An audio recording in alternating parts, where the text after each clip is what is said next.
وكنت عليهم شهيدا ما دمت فيهم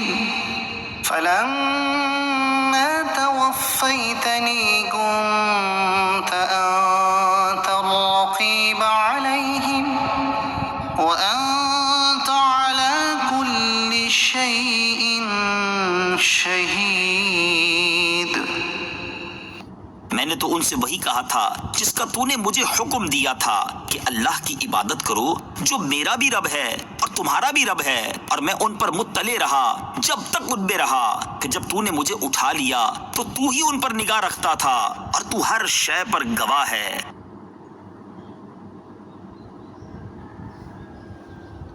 حضرت عیسیٰ علیہ السلام پہلے تو عرض کریں گے کہ یا اللہ تو سب جانتا ہے، پھر عرض کریں گے کہ میں نے تو ان سے وہی کہا تھا جس کا تو نے مجھے حکم دیا تھا کہ اللہ تعالیٰ کی عبادت کرو جو میرا اور تمہارا رب ہے، اور میں ان پر مطلع رہا جب تک ان میں رہا، پھر جب تو نے مجھے اٹھا لیا تو تو ہی ان پر نگاہ رکھتا تھا اور تو ہر شے پر گواہ ہے۔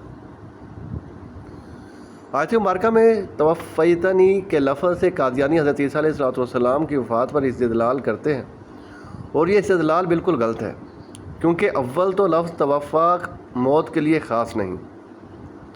بلکہ کسی شے کو پورے طور پر لینے کو کہتے ہیں، خواہ وہ بغیر موت کے ہو، جیسا کہ قرآن کریم میں ارشاد ہوا، ترجمہ کنز العرفان، اللہ جانوں کو وفات دیتا ہے ان کی موت کے وقت، اور جو نہ مریں انہیں ان کے سوتے میں۔ دوسرا یہ کہ جب یہ سوال و جواب روز قیامت کا ہے تو اگر لفظ توفا موت کے معنی میں بھی فرض کر لیا جائے، جب بھی حضرت عیسیٰ علیہ السلام کا آسمان سے زمین پر تشریف لانے سے پہلے وفات پانا اس سے ثابت نہ ہو سکے گا۔ اس مسئلے کے بارے میں مزید معلومات حاصل کرنے کے لیے فتاوی رضویہ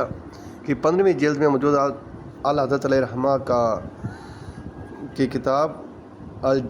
الجراز الدیانی علی المرتد القادیانی، مرتد قادیانی کے رد پر رسالہ کا مطالعہ فرمائیں۔